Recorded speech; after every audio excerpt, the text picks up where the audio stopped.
Good morning guys. I hope last time आपको मैंने मोल का कॉन्सेप्ट समझाया था, आपको समझ आ गया होगा। अगर फिर भी आपको समझ नहीं आया है, ठीक है, फिर से मैं आपके लिए क्वेश्चन लेके आई हूँ, तो इसको ध्यान से समझने की कोशिश कीजिए। आपने अगेन क्या निकालना है, नंबर ऑफ एटम निकालने हैं, ठीक है। Calculate the number of atom. यहाँ देखो, ईच इन CO2। ईच का क्या मतलब है? आपने कार्बन डाइऑक्साइड में जितने भी एटम है, कितने एटम है? एक कार्बन है, दो एटम ऑक्सीजन के हैं, ठीक है। ईच का क्या मतलब है? आपने कार्बन के कितने एटम है ये भी निकालने हैं, ऑक्सीजन के एटम है ये भी निकालने हैं, ठीक है। हैविंग वेट 10 ग्राम। तो 10 ग्राम में आपके पास क्या होता है? गिवन वेट, ठीक है। तो अगेन सेम आपका फॉर्मूला सारा का सारा सेम ही रहेगा। डेट इज आपने पहले क्या निकालना है? सबसे पहला हमने मोल निकालना है। मोल के बाद सेकंड स्टेप आपने मॉलिक्यूल्स निकालने हैं, और मॉलिक्यूल्स निकालने के बाद थर्ड स्टेप अपने नंबर ऑफ एटम निकालने हैं। तो फर्स्ट हम मोल्स निकालेंगे। सो मोल्स इज इक्वल टू, ठीक है, मैं तो यहाँ पे शॉर्ट में लिख रही हूँ कि मोल्स इज इक्वल टू, आपने पूरा लिखना है। किसके मोल निकाल रहे हो? That is mole of carbon dioxide, ठीक है, इस तरह से आप लिखोगे। So mole of carbon dioxide, ठीक है। कार्बन डाइऑक्साइड के कितने मोल्स हैं आपके पास? तो क्या फॉर्मूला होता है? Given weight upon carbon dioxide क्या है? जल्दी बोलो जल्दी। मॉलिक्यूल। चलो यहाँ तो आप नहीं बोल सकते, पर एटलीस्ट अपने से तो बोल सकते हो ना, अपने आप से तो पूछ ही सकते हो। तो weight of carbon dioxide is a given weight upon molecular weight या मास, व्हाटएवर। तो इसका कितना दे के रखा है आपके पास? गिवन वेट कितना है? 10 ग्राम, ठीक है। तो 10 ग्राम, और मॉलिक्यूलर वेट एक कार्बन डाइऑक्साइड का 14, और दो का, एक ऑक्सीजन का 16 प्लस 16, टोटल 44। तो 10 अपॉन 44। ओके, इसको खुद सॉल्व करोगे आप। 10 अपॉन 44। ओके, सो नेक्स्ट हम इसको क्या करेंगे? दूसरा हमारा स्टेप क्या था? नंबर ऑफ मॉलिक्यूल्स निकालने का। तो नंबर ऑफ मॉलिक्यूल्स कैसे निकालोगे?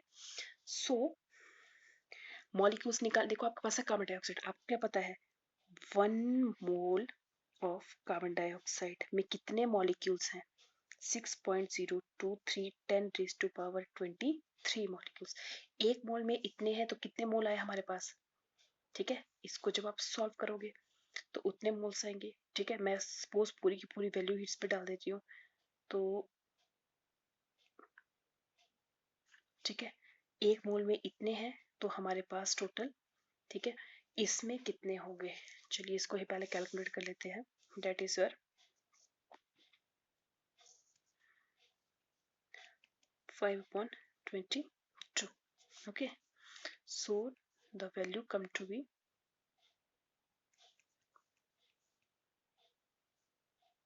0.2 mole.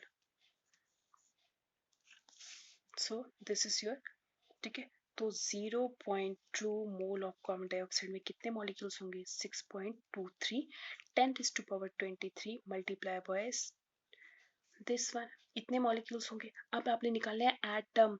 So number of atom in carbon dioxide, तो कितने होंगे? टोटल मॉलिक्यूल्स कितने हैं? This one. और एक कार्बन डाइऑक्साइड में कितने एटम है? 3। तो क्या हो जाता था? That is your 6.023 10⁻23 multiply by 3, ये आपके पास आ गए नंबर ऑफ एटम, ठीक है। तो ये तो आया आपके पास number of atom in carbon dioxide. अब लिखा था ईच, आपने इस कार्बन के भी अलग से निकालने हैं, ठीक है। बस आपने इतना दिखना है, इसमें टोटल नंबर हमारे पास है, ये सेम रहेगा इस कार्बन के लिए भी और इस ऑक्सीजन के लिए भी। बस आपने एटम देखने, एक कार्बन में कितने एटम है? एक ही है, तो कितने निकलेंगे? So number of carbon atom is equal to, total कितना था? 6.023 10⁻23 multiply by 0.2 multiply by 1। Okay, number of oxygen atom, तो कितने ऑक्सीजन के एटम? 2 हैं, तो क्या हो जाएगा? 2 इंटू ऊपर वाला पूरा 0.2, बस आ गया आपके पास नंबर ऑफ एटम। ओके, उसके बाद हमारा नेक्स्ट जो टॉपिक रहेगा, सो दैट टॉपिक इज आपने मोल्स निकालने हैं, बट मोल्स निकालने हैं किस केस में? मोल्स निकालने हैं in the case of gas.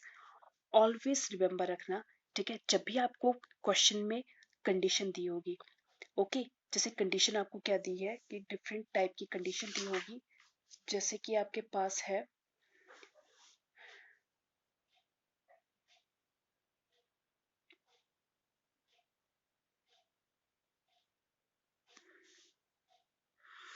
Calculate the number of mole of 30 litre of carbon dioxide at NTP STP, very important, ठीक है।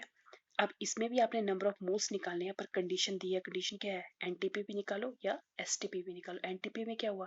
नॉर्मल टेम्परेचर प्रेशर की कंडीशन, स्टैंडर्ड टेम्परेचर प्रेशर, ठीक है। नॉर्मल टेम्परेचर प्रेशर क्या होता है जो आप अपनी रियल लाइफ में देखते हो? जैसे देखो, आपके पास एनटीपी नॉर्मल टेम्परेचर प्रेशर या स्टैंडर्ड टेम्परेचर प्रेशर, जैसे हमारा इस टाइम जब गर्मियाँ होगी तो रूम का टेम्परेचर कितना होगा? 25 डिग्री सेंटीग्रेड, ठीक है। और नॉर्मल प्रेशर क्या होता है हमारा? 1 एटमोसफियर, ओके। कौन सा प्रेशर होता है ये नॉर्मल?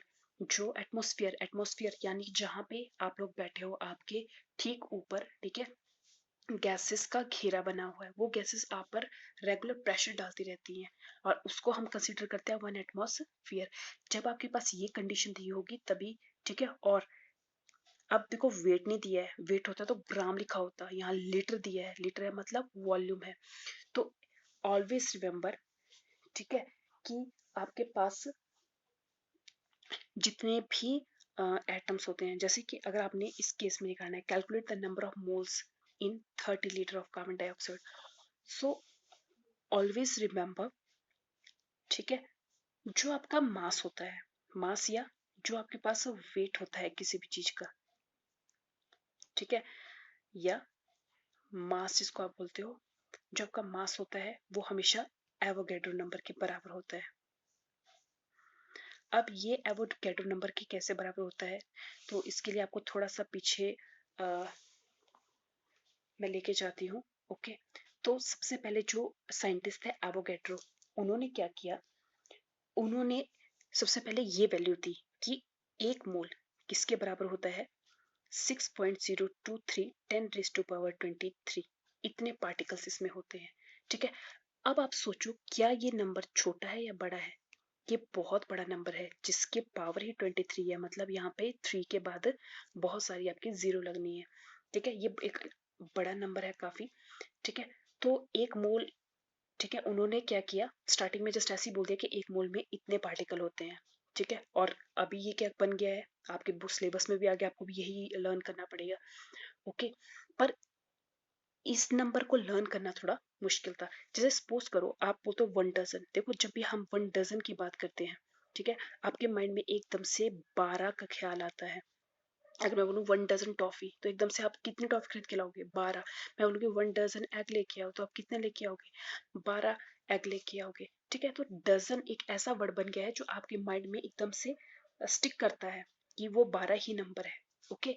पर जब आप मोल्स और ये 12 होते कितने हैं आप जानते हो? मैं बोलती हूँ आपको 1 kg चीनी लाओ, ठीक है, 1 kg चीनी लाओ, आप जानते हो 1 kg चीनी कितनी होगी? पर अगर मैं आपको बोलूं 1 मोल चीनी लाओ, क्या आपके माइंड में स्टक कर पाएगी बात कि 1 मोल चीनी कितनी होगी? नहीं कर सकती, ठीक है। तो ये उस टाइम पे भी डिफिकल्टी फील हो गई, ठीक है। तो इस डिफिकल्टी को दूर करने के लिए उन्होंने क्या किया, एक पानी का गिलास लिया, ठीक है, और इस पानी के गिलास को इतना आधा सा भर दिया, और उन्होंने क्या बोला, ठीक है, ये जो पानी का गिलास है, ठीक है, ये एक मोल के बराबर है, डेट इज 6.023 इंटू 10⁻23। ये पानी का ग्लास एक मोल के बराबर है, ठीक है। अब देखो, ये पानी का ग्लास है, इसमें पानी है, तो इसका कुछ तो मास होगा या कुछ तो वेट होगा। जब उन्होंने, ठीक है, जो वेइंग करने वाली मशीन है उस पर इसको रखा, तो सपोज करो उसका 1 लीटर आया, ठीक है, मास क्या आया? 1 लीटर आया। तो उन्होंने क्या बोला, जो 1 लीटर है वो किसके बराबर होगा? इस नंबर के बराबर होगा, 6.023 10⁻23। 1 लीटर क्या था आपका? वॉल्यूम था, ठीक है, वॉल्यूम था। और अगर पानी भी नहीं लो, अगर इसको ग्राम में लो, तो हम क्या बोलेंगे? डेट इज ये है आपके पास 1 kg, ठीक है, 1 kg, 1 kg क्या है? मास है, तो मास किसके बराबर होगा 6.023 10⁻23 के बराबर। मतलब इस पानी के गिलास में जो भी चीज है उसका जितना भी भार है वो हमेशा इसके बराबर होगा।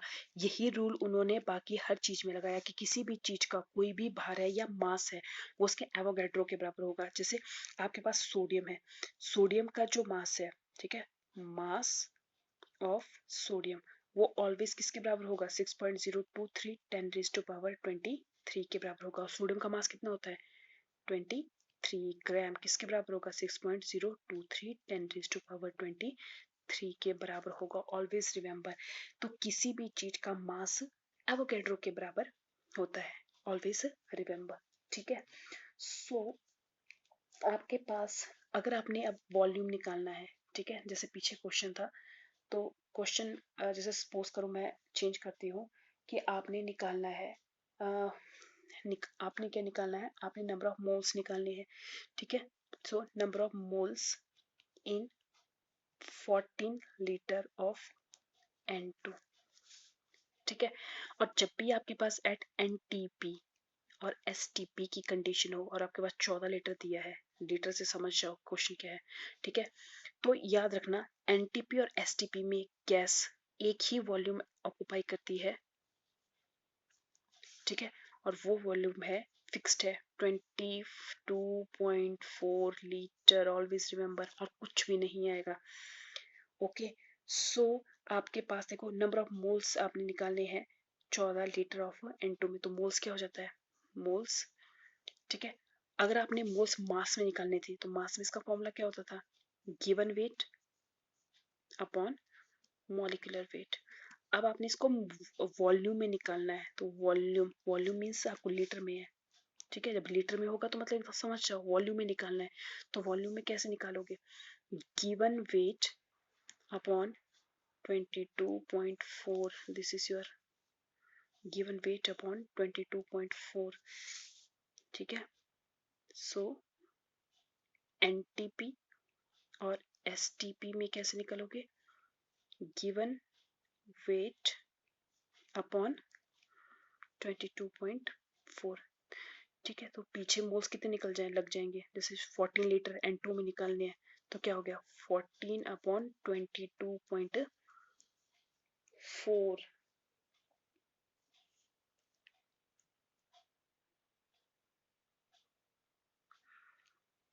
ठीक है, so this is your number of moles.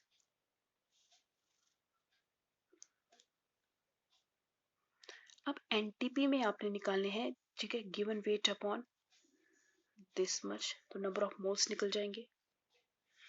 तो इस तरह से आपके पास नंबर ऑफ मोल्स आ जाएंगे। ठीक है, अगर इसी क्वेश्चन में नंबर ऑफ एटम पूछा होता कि कितने एटम है, ठीक है, तो आप सेम एटम भी निकाल सकते हो।